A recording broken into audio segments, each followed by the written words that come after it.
And we're live. Hi everyone, this is amateurgamer, and I'll be returning to Beyond All Reason Cast. Now we're on a 4v4 Barrier Reef Remake version 1.0. And this is a very interesting map, especially since I did some very land heavy maps. Let me get these provide energy. Interesting. So we have let's first talk about the map. So we have two, I guess, main islands, or at least land masses.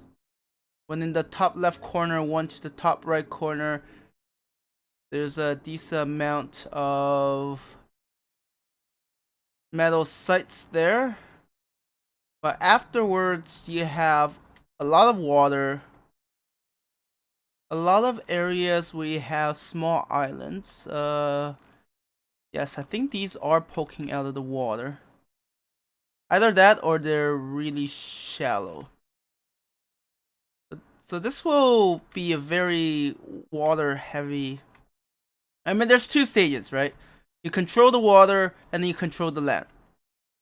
Now generally, given how many metal extraction sites are in the water, controlling all of it pretty much spells doom, especially since these sites are not that far inland. So any ships with decent range could probably just fire at will at whatever's on land and probably finish the game. So you definitely need to how should I put it? You definitely need to compete for the water. And anyways, on our top left corner we have Big Almond. I don't know, it's orange. I'm gonna butcher these names, okay? We have Attila the Honeys as red. Yellow is Last Fan. Hessian 83 as pink. Why does that name seem familiar? I don't want to reiterate that I pick these games at random. I don't look at the players. The only thing I care about right now is like player count, so I'm avoiding 8v8. And even 5v5 feels a bit much, but we'll see. And then for our bottom right corner, we have Kuwabara as purple. Teal is Kesabrara.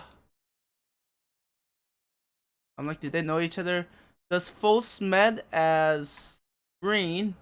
Oh yeah, and also I don't have to worry about the different shades of. And Red Lion as blue. Oh, yeah. What the heck?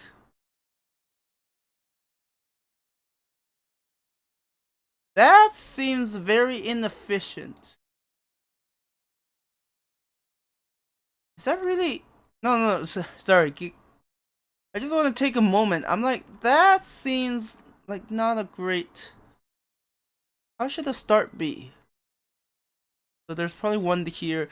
Okay, so there should be one there. I feel like blue is purposely putting themselves in an unfavorable spot. Oh, that's a whole different matter. Anyways, let's start. Because this is a water heavy map, we're gonna see a lot more naval engagement. Now there was the straight one where we had like two bodies of water, but even then you don't see that much. And we're probably gonna see a lot more tidal generator, which honestly 22 is pretty good. I feel like the player on land might actually be at a disadvantage. Like, if I have to guess, I would think blue would be at a disadvantage. The fact that they need to travel, and I think commanders are also slower in water.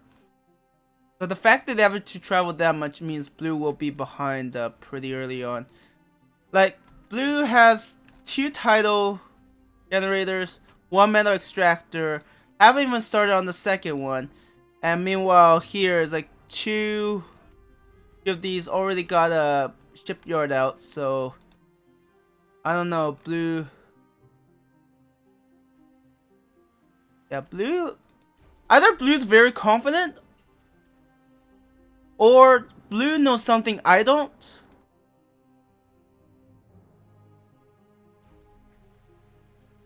Or something. Yeah, blue is like, wait a minute, I'm taking way too long. I better get a shipyard out. Already going for, yeah, light gun boats. Let's actually speed it up a bit. I wish there's a 1.5. That'd be really nice. Anyways, now this is really interesting.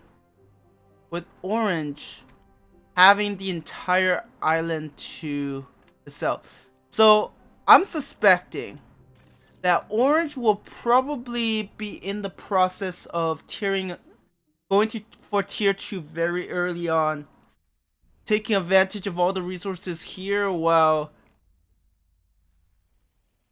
orange's allies basically try to control the waters.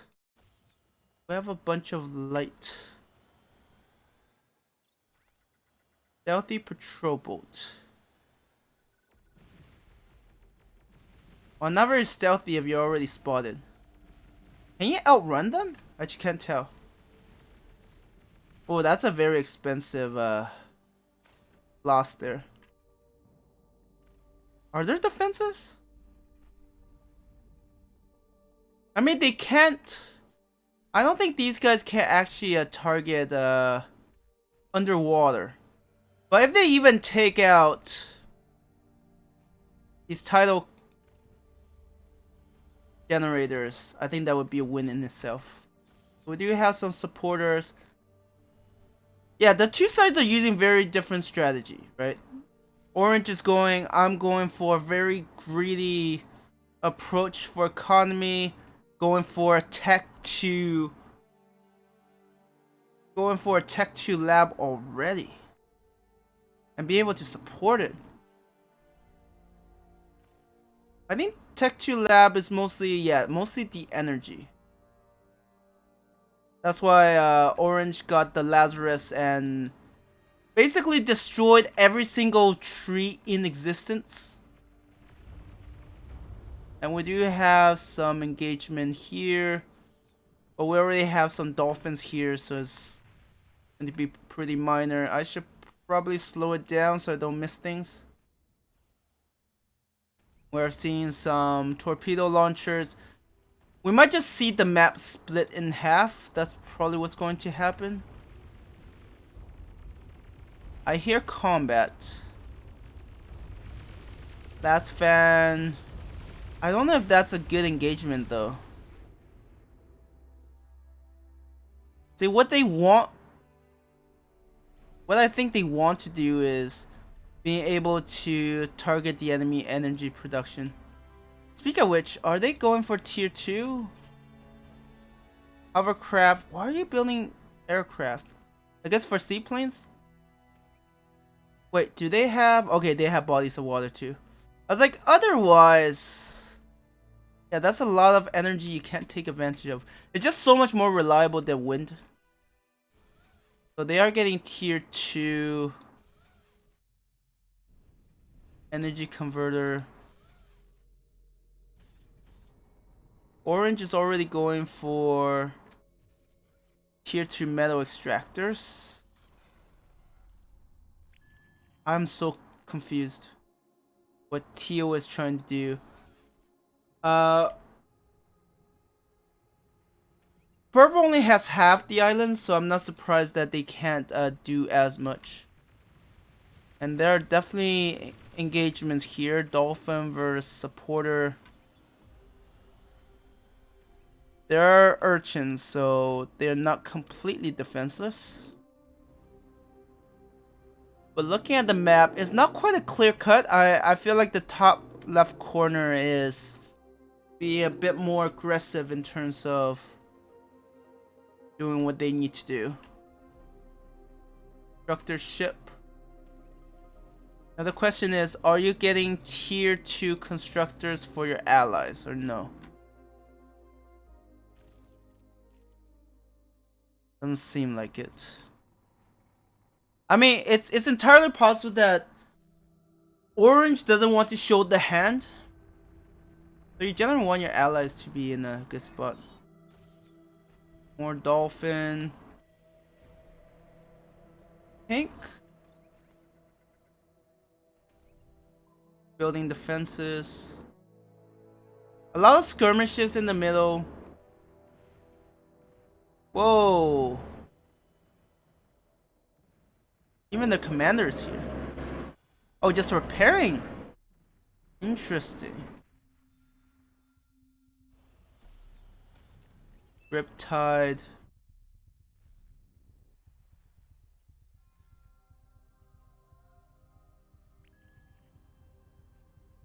So they are scaling things out. I don't think there's any entire. And this will give them a valuable information about how they already went for tier 2. Like, quite a bit sooner. Purple is going for tier 2. I'm just curious if Orange will transfer any tier 2 constructor. I mean, I don't think these guys can...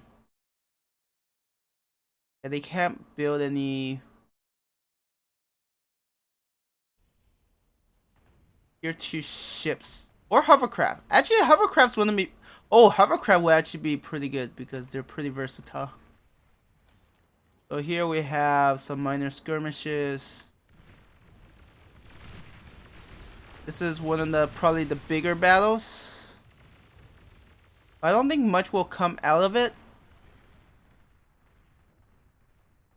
Though, looking at where all of these offshore torpedo launchers are, if they do swing around and start focusing down all of these, Blue's economy would... I mean, I guess that's why they separated out. We do see some fighters. So I wonder if the top left corner will start... Are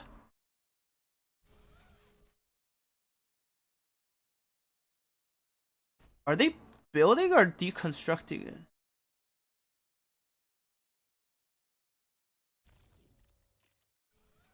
Or are they getting a...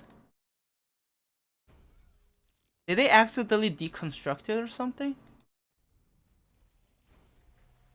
Here, two ships. I'm just trying to figure out what is quite happening. See, that's the thing. I've watched enough land maps to kind of get an idea, but the moment we're talking about naval maps, I'm a little at loss. Okay, so we have some destroyers.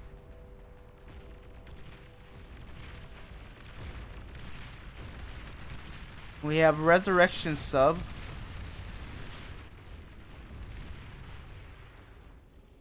I don't know what that engagement was all about. And meanwhile, we're also having this engagement. I guess the only thing I could do is focus on the map and do what's needed.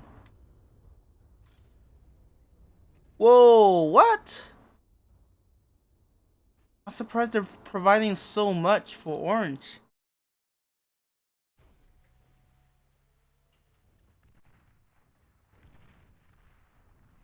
And Orange is sorry, Red's I mean they are providing a lot of energy for Orange, but Red's commanders are also very far forward. Yeah, naval battle is kind of a different story altogether. Yeah, if Red isn't careful, that commander is not gonna fare too well. Meanwhile, we do see things. See, that's the thing. I do think that Pink could actually take a more forward position. Honestly, if someone go for air, they could go for air while there are like 3 players going naval units. Controlling water will be so much easier. I actually don't know what they are focusing on. Advanced energy converter. Lockable fusion reactor. They're just building up their economy. Do they have a tier 2 yet? No.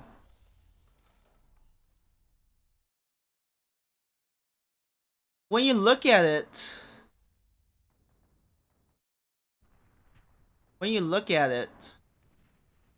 the top left corner should have a big advantage because they have more presence in the waters. And fighters aren't gonna do much unless they changed it.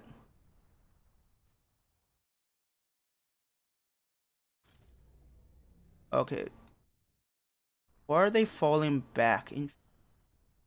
I mean, don't abandon your commander. Yeah, leaving the commander there is not... I don't know why they're falling back though. Are they harassing their economy? Yes, okay. Okay, yeah, this is gonna hurt red a lot. So how did they manage to... So this means that pink should take advantage of this and actually harass them. Yeah, red is gonna be it's gonna take a while for them to recover from this. And meanwhile we have bombers. Oh, fighters. Fighters escorting.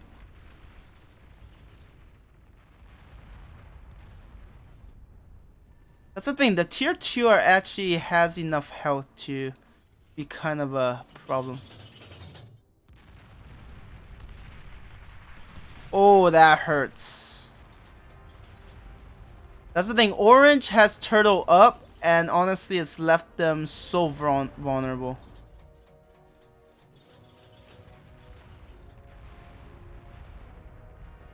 Orange is kind of in shambles. That's the thing. If you turtle up too long, and you don't have necessary defenses, you leave yourself vulnerable. Like, top left corner was in a really good state. But ever since green went for the raid, red trying to answer, now blue is...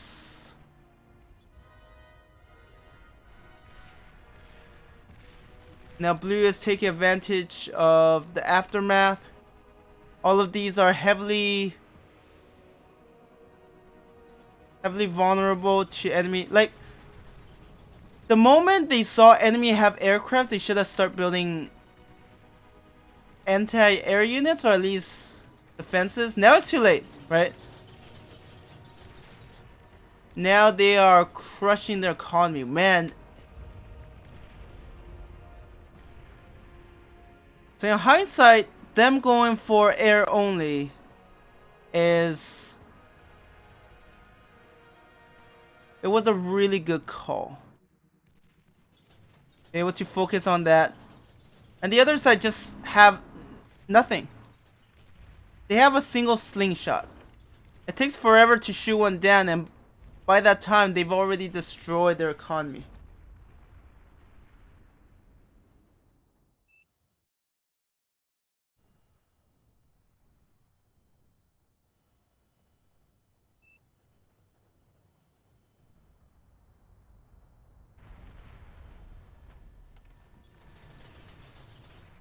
Yeah, honestly, yeah, the biggest... I do think orange just got too comfortable. And that is a lesson for anyone. Just because you're in the back, you're able to tier up. Help your allies get ahead, but at, like... I'm just theory crafting, but if I was orange, I probably would have went for a hovercraft plant. And let's see if I could find...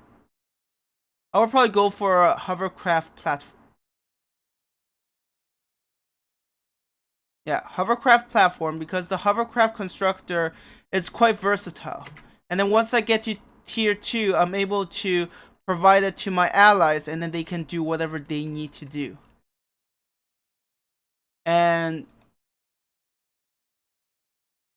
I'm pretty sure they know there was air. Did they not know?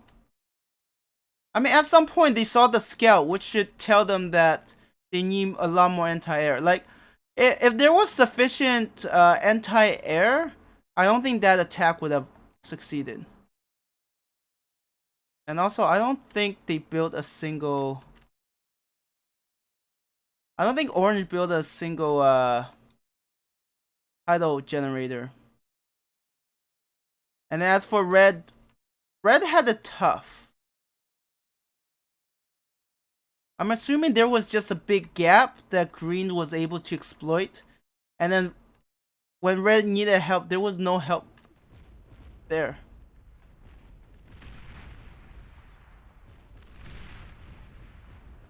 Yeah, at this point... Personally, I think the top left could have been more aggressive. Because they did have 3 players in the waters versus 2. So if they actually used that to their advantage, they probably could have crippled the 2 players there and have a more dominant position. But yeah, these... Does it show kills? 10 kills. Yeah, these bombers have definitely paid for themselves.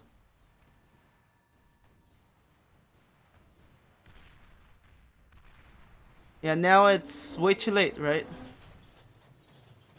The damage has already been done. Red is... Is Red still playing or did Red leave? I think Red left. So now it's 4 against 2. But yeah. Importance of having anti-air, or at least when you know your opponent has air. Because I'm hoping, I sincerely hope, I wasn't paying attention to the chat the whole time. But I sincerely hope that when that single scout went in, the 4 players would have at least noticed. And I think they did, because maybe it was Red. I remember seeing some anti-air, so it wasn't that they didn't build any. But yeah, now they're gonna overbuild anti-air. We're just gonna put them in... I mean, that is the problem with air. If you go air, you kind of get locked down, right? What else are you going to build? 600 energy into 10 metal. And still kudos to... Oh, did they left? Okay, I guess they left. Destroy enemy resource production. Yeah, that air raid single-handedly won the game because there was no anti-air at all. And then the false med, destroy enemy units and defenses. I mean, to be fair, Green was holding out against 2 players, right? Yellow and pink. So, and that's why it says efficient use of resources, because they were actually doing what they could to hold them off. Red produced the most resources. Red also slept the longest, interesting. And then, but yeah, overall, scouting, having counters, and if you have certain advantages, you gotta exploit it, or your opponent are gonna make sure you regret it. But anyways, I'm going to end the video here. Thank you everyone for watching, and I hope you have a good one.